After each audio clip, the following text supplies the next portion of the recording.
ഇത് നമ്മളുടെ അനീഷ് സാറാണ്. Age is just a number എന്ന് തെളിയിച്ചുകൊണ്ട് SBI ക്ലർക്കിൻ്റെ എക്സാം പാസ്സായിട്ട് SBI ക്ലർക്ക് ജൂനിയർ അസോസിയേറ്റ് ആയിട്ട് വന്നിരിക്കുകയാണ് നമ്മളുടെ അനീഷ് സാർ സൈലം ബാങ്കിങ്ങിലേക്ക്.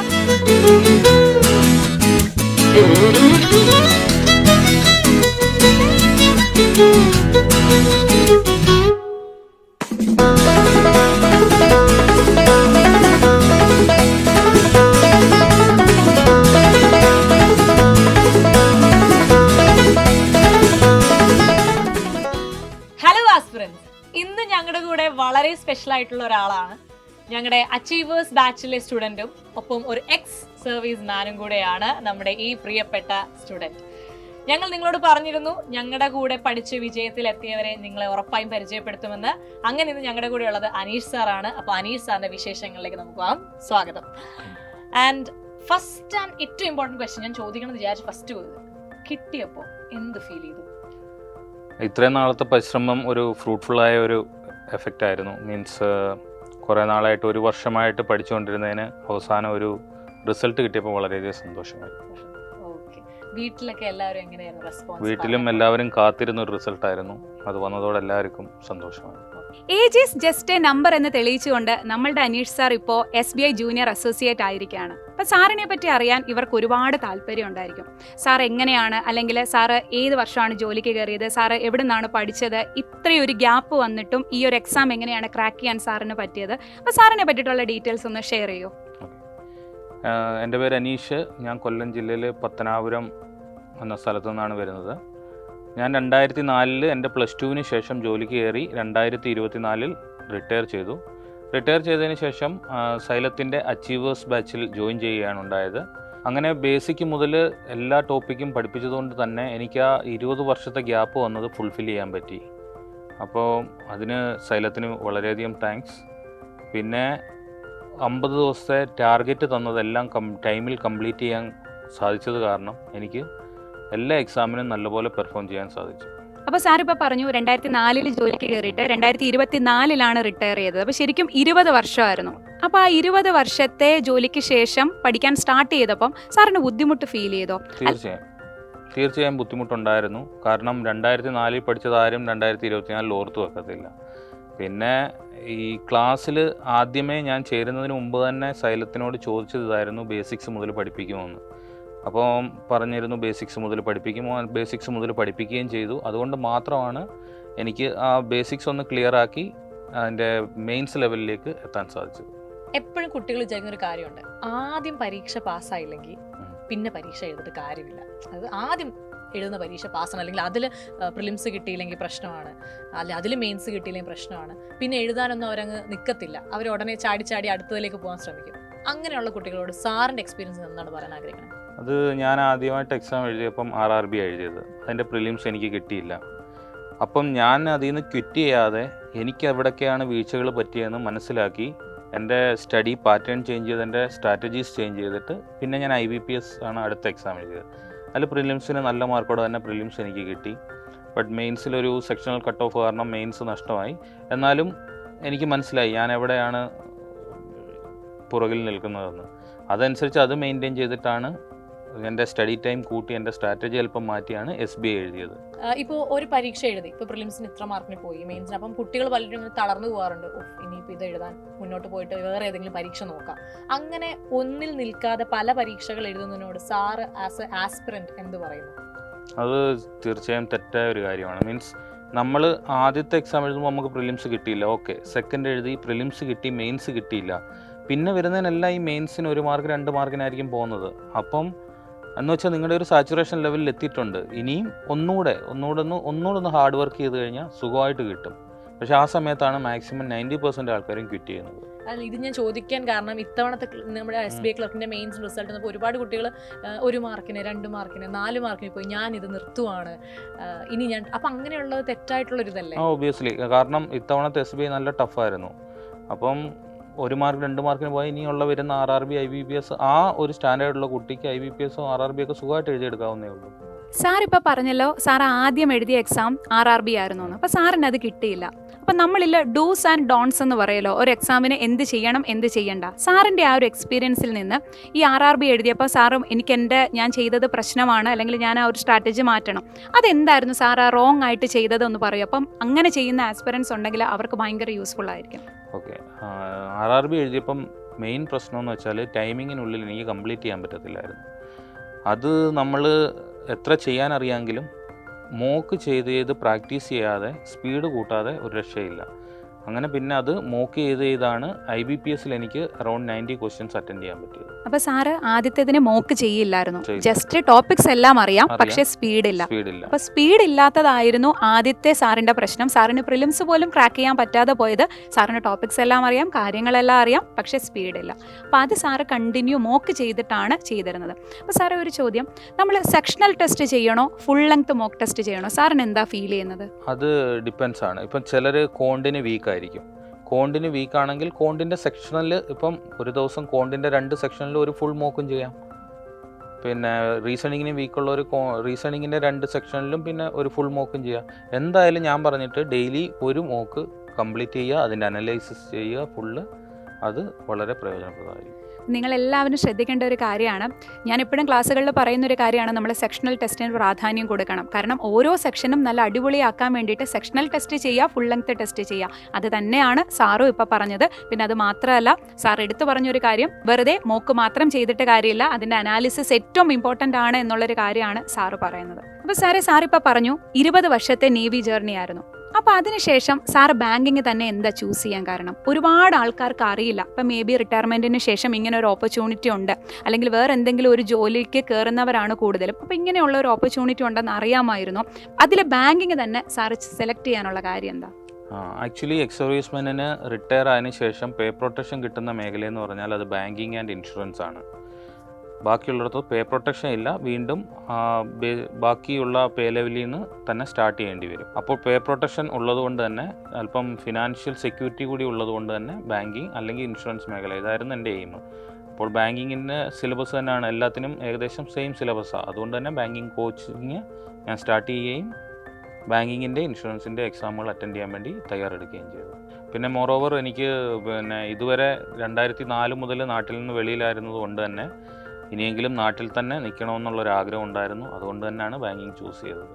അപ്പോൾ സാറ് SBI ശരിക്കും കേരളമാണ് കൊടുത്തിട്ടുണ്ടായിരുന്നത് അല്ലേ? നമ്മൾ കട്ട് ഓഫ് കുറവാണ് എന്ന് പറഞ്ഞ് വേറെ സ്റ്റേറ്റ് നമ്മൾ കൊടുക്കാറുണ്ട്, പക്ഷേ സാറ് നാട്ടിൽ നിൽക്കണം എന്നുള്ള ആഗ്രഹം കൊണ്ട് തന്നെ കേരളത്തിൽ തന്നെ കൊടുക്കുകയും ചെയ്തു. സാറ് കട്ട് ഓഫ് ക്ലിയർ ചെയ്യുകയും ചെയ്തു. അപ്പോൾ സാറ് ബാങ്ക് എക്സാം പഠിക്കണം എന്ന് തീരുമാനിച്ചപ്പോൾ സൈലം ബാച്ചിൽ ജോയിൻ ചെയ്തു, അച്ചീവേഴ്സ് ബാച്ചിൽ ജോയിൻ ചെയ്തു. അപ്പോൾ ഞങ്ങളെ ഓരോ മാരത്തോണിനിടയിലും ഞങ്ങളിങ്ങനെ പറയും, നിങ്ങൾക്ക് ക്ലാസ്സുകൾ ഇഷ്ടമുണ്ടോ, ക്ലാസ്സുകൾ നിങ്ങൾക്ക് എങ്ങനെ ഉപയോഗപ്രദമാവുന്നു, നിങ്ങൾ താഴെ കമൻറ്റ് ചെയ്യുമെന്ന് പറയും. അപ്പോഴെല്ലാം ഞാൻ അനീഷ് സാറിൻ്റെ ഒരു ഹാർട്ട് അവിടെ കാണാറുണ്ട്. ഇപ്പോൾ ഈ വേദിയിൽ അപ്പോൾ ഞങ്ങളുടെ കൂടെ പഠിച്ച് ഇപ്പോൾ ജോലിയിലെത്തി, ഇനിയൊരു അടിപൊളി ലൈഫാണ് മുന്നോട്ടുള്ളത്. അത് ഒരുപാട് പേർക്ക് അത് ഇൻസ്പിറേഷൻ ആവാൻ പോവുകയാണ്. അപ്പോൾ ഈ ഒരു ജേണി ഞങ്ങളുടെ കൂടെയുള്ള, അപ്പോൾ ഞങ്ങൾ ഓരോരുത്തരുടെയും കൂടെയുള്ള ഈ ജേണി ഓരോ സബ്ജക്റ്റ് വൈസ് തന്നെ എങ്ങനെ ഉണ്ടായിരുന്നു, എന്തുമാത്രം ഡെവലപ്മെന്റ് ഉണ്ടായി പഠിത്തത്തിൽ, എന്തെങ്കിലും പ്രശ്നങ്ങളുണ്ടായിരുന്നത് തിരുത്താൻ പറ്റിയോ? അത് ഞാൻ പറഞ്ഞത് എന്ന് വെച്ചാൽ, ഞാൻ സൈലത്തിൻ്റെ മാത്രമേ ഞാൻ പഠിച്ചിട്ടുള്ളൂ. ഇപ്പോൾ ഇംഗ്ലീഷ് ആണെങ്കിലും മിസ് പഠിപ്പിക്കുന്ന ഇംഗ്ലീഷും, റീസണിങ് 5 മിസ്സിൻ്റെ റീസണിങ്ങും, പിന്നെ ഹരിസാറിൻ്റെ കോണ്ടും അനുശ്രീ മിസ്സിൻ്റെ GIയും, ഇത് തന്നെ ഞാൻ ഫുള്ള് പഠിച്ചത്. പിന്നെ മാരത്തോൺ സെഷനൊക്കെ ബാക്കിയുള്ള പ്ലാറ്റ്ഫോമിൻ്റെയും കൂടെ ഞാൻ കണ്ടിട്ടുണ്ട് എക്സാമിന് മുമ്പ് തന്നെ. പിന്നെ മോക്സിന് വേണ്ടിയും വേറെ പ്ലാറ്റ്ഫോമുകളെ ആശ്രയിച്ചിട്ടുണ്ട്. ബാക്കി ക്ലാസ് സൈലത്തിൻ്റെ ക്ലാസ് കാണുക, എന്നിട്ട് ആ ക്ലാസ്സിനെ ഞാൻ റിപ്പീറ്റായിട്ട് കാണുക, എനിക്ക് മനസ്സിലാവുന്നിടം വരെ കാണും, മനസ്സിലാവുന്നിടം വരെ കണക്കുകളും റീസണിങ്ങും കോണ്ടും ചെയ്ത് പഠിച്ചു. ഇത്രയും ഞാൻ ചെയ്തിട്ടുള്ളൂ. അപ്പോൾ ഇതിപ്പോൾ ഞാൻ ചോദിക്കാൻ റീസൺ, ഇനിയും ചിലപ്പോൾ ഒരുപാട് കുട്ടികൾക്ക് ഇങ്ങനെ ഡൗട്ട് ഉണ്ടാവും, ഓക്കെ ഞങ്ങൾ ഈ ഒരു കോഴ്സ് എടുത്ത് പഠിക്കുകയാണെങ്കിൽ ഞങ്ങൾക്ക് എന്തൊക്കെ ഹെൽപ്പ് ഉണ്ടാവുന്നു. അപ്പോൾ സാറിന് ഇപ്പോൾ ഒരുപാട് ഡൗട്ടുകൾ ഉണ്ടായിട്ടുണ്ടാവും, അപ്പോൾ അതൊക്കെ ഹെൽപ്ഫുൾ ആയിരുന്നു. ഞങ്ങളുടെ സ്ഥാനത്ത് ഞങ്ങൾ എന്തുമാത്രം സാറിനെ ഹെൽപ്പ് ചെയ്തു? സാറിന് ഡൗട്ട് ഒബിയസ്ലി എന്ത് ഡൗട്ട് ഉണ്ടെങ്കിലും ടെലഗ്രാമിൽ ചോദിച്ചാൽ അതിന് അടുത്ത ക്ലാസ്സിലോ അല്ലെങ്കിൽ ടെലഗ്രാമിൽ അപ്പോൾ തന്നെ എനിക്ക് റിപ്ലൈ കിട്ടിയിട്ടുണ്ട്. അപ്പോൾ വേറൊന്നുമല്ല, ഇപ്പം ഞാൻ കാര്യം ചോദിച്ചത്, ഒരുപാട് പേര് നമ്മൾ മാരത്തോണിലും അല്ലെങ്കിൽ വീഡിയോസിലും ഒക്കെ ഇങ്ങനെ ചോദിക്കുമ്പോൾ കുട്ടികളെന്ന് വിചാരിക്കും പറഞ്ഞു പറയിക്കുകയാണോ എന്ന്. പക്ഷെ അങ്ങനെ ഒരു ഇതല്ല. നമ്മൾ ഡയറക്റ്റ് സത്യസന്ധമായിട്ട് നിങ്ങൾ അറിയണം, ഇവിടെ പഠിച്ചവരുടെ അടുത്ത് നിന്ന് തന്നെ നിങ്ങൾ അറിയണം എന്തുമാത്രം ഞങ്ങൾ ഇടുന്ന എഫേർട്ട്, അവരിടുന്ന എഫേർട്ട്. ഇപ്പം 2 വേ പ്രോസസ്സാണ് അല്ലേ? ഒരിക്കലും ഞങ്ങൾ മാത്രം എഫേർട്ട് ഇട്ടുകൊണ്ട് കാര്യമായില്ല.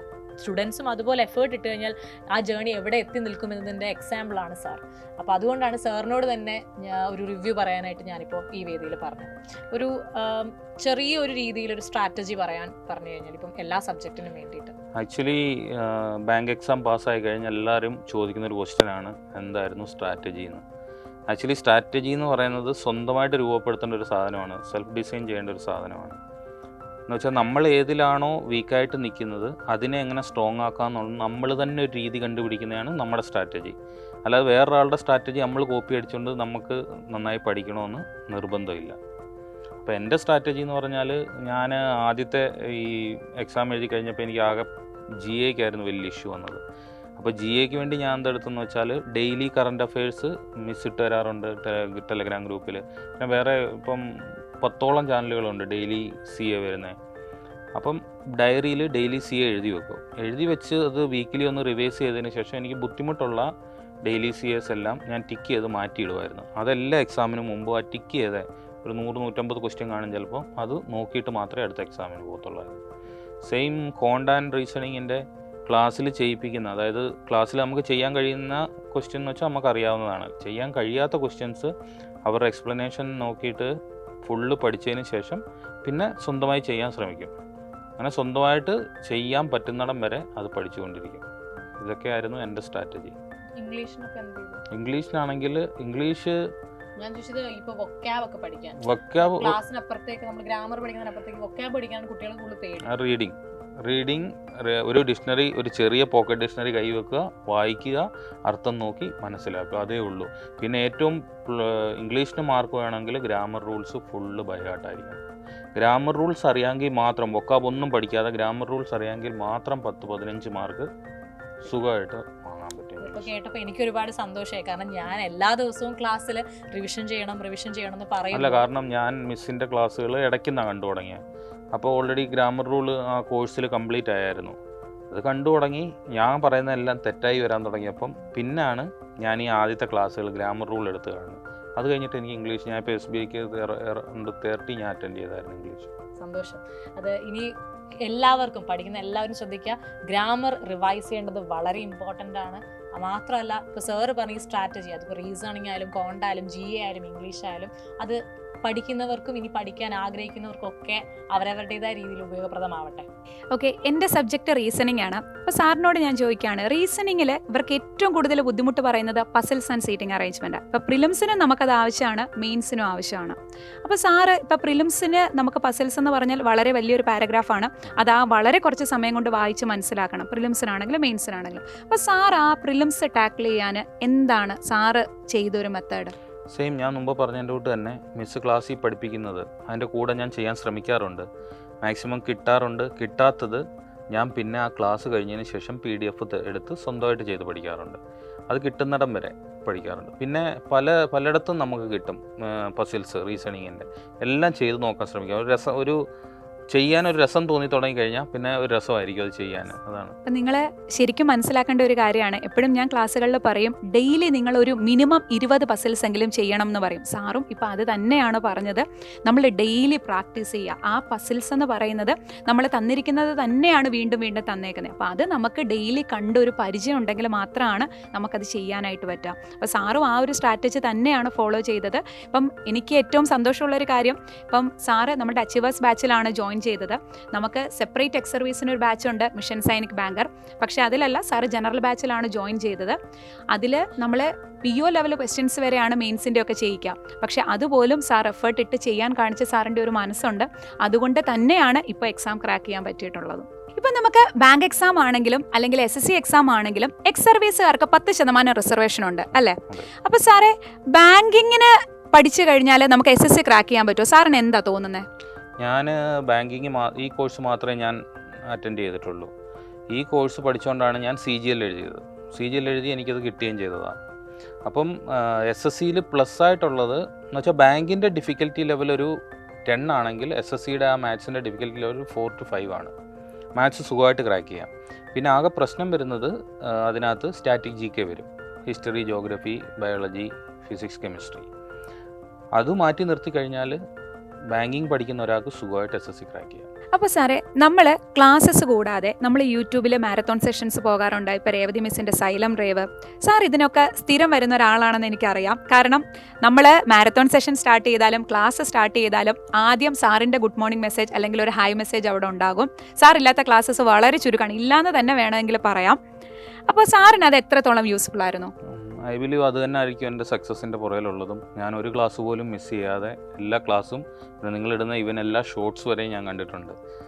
അന്നേരം അത് എനിക്ക് വളരെയധികം ഹെൽപ്ഫുള്ളായി. കാരണം നമ്മൾ SBIക്കൊക്കെ മുമ്പ് ചെയ്ത മാരത്തോണൊക്കെ ഒരുപാട് ഹെൽപ്ഫുള്ളായിരുന്നു. എന്നുവെച്ചാൽ ഒരു സെൽഫ് അസസ്മെൻ്റ് ആയിരുന്നു. നമ്മളെന്ത് പഠിച്ച് എത്ര അറിയാമെന്നുള്ളൊരു അസസ്മെൻ്റ് ആയിരുന്നു. റേവ് ഇംഗ്ലീഷ് ഇമ്പ്രൂവ് ചെയ്യാൻ വേണ്ടി വളരെയധികം ഹെൽപ്ഫുള്ള്. എന്ന് വെച്ചാൽ ഹിന്ദു പത്രം എടുത്ത് വായിക്കാത്ത ഞാനൊക്കെ വായിക്കാൻ തുടങ്ങി.